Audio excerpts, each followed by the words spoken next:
Hello everyone, আমি পূজা। আমার চ্যানেলে আপনাদেরকে অনেক অনেক ওয়েলকাম। আশা করি আপনারা অনেক ভালো আছেন। থাম্বনেল আর টাইটেল থেকে বুঝতেই পারছেন আমি আজকে একটি প্রোডাক্টের রিভিউ নিয়ে চলে এসেছি। আজকে নিয়ে চলে এসেছি আমি মামা আর্থের অ্যালো টার্মারিক জেলের ব্যাপারে। এটার নামের মধ্যেই রয়েছে অ্যালো টার্মারিক জেল, মানে এর মধ্যে শুধু অ্যালোভেরা নয়, এর মধ্যে রয়েছে হলুদেরও গুণাবলী। এখানে লেখাই রয়েছে ফর স্কিন অ্যান্ড হেয়ার, তার মানে এটি চুল ও ত্বকের জন্য একদমই উপযুক্ত।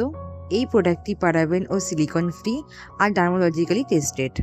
এই প্রোডাক্টটি কিন্তু সকল প্রকার স্কিন ও হেয়ারের জন্য একদমই উপযুক্ত। তো চলুন আমি আপনাদেরকে এই প্রোডাক্টটি অ্যাপ্লাই করা দেখাচ্ছি। এটি মুখে এবং গলার মধ্যে মাসাজ করতে হবে হালকা সার্কুলার মোশনে। জেল ফর্মে থাকায় এটা একটু থিকনেস ও আঠালো ধরনের। আমি স্কিনে লাগানোর পর আপনারা দেখতেই পাচ্ছেন আমার স্কিনটা কিন্তু খুব গ্লো করছে, একদম চকচক করছে। আর এটা খুব সুন্দর স্কিনের মধ্যে অ্যাবজর্ব হয়ে যায়। আর যেরকমটা বললাম সার্কুলার মোশনে এটা গলায় এবং মুখের মধ্যে মাখতে হবে। শুধু মুখ বা গলায় নয়, আপনারা বডি পার্টসের যে কোনো জায়গায় এটি ময়শ্চারাইজার হিসাবে ইউজ করতে পারবেন। আর এটি শীতকালে ভীষণই উপযোগী। এবার স্কিনের পরে চলে এলাম চুলের জন্য। চুলের স্ক্যাল্পের মধ্যে আলতোভাবে আপনি এটা ঘষতে পারবেন। এটি আপনার হেয়ার গ্রোথের জন্য খুব ভালো।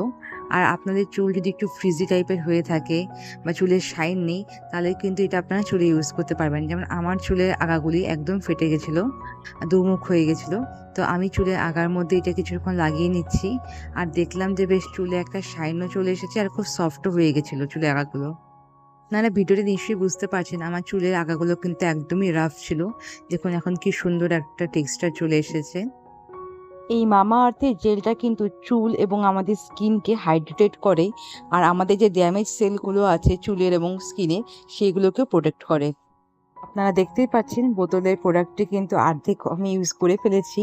আমি ইউজ না করে রিভিউ দিচ্ছি না। তো আপনারাও একবার নিশ্চয়ই ট্রাই করে দেখতে পারেন যে আপনাদের এটা স্যুট করে কি না। এটা কিন্তু আমার একান্ত পার্সোনাল ওপিনিয়ন। তো আমার ভিডিওটা আপনাদের কেমন লাগলো অবশ্যই কমেন্ট করে জানাবেন। আজকের মতন এখানেই বিদায়। ভালো থাকবেন আপনারা। Good bye.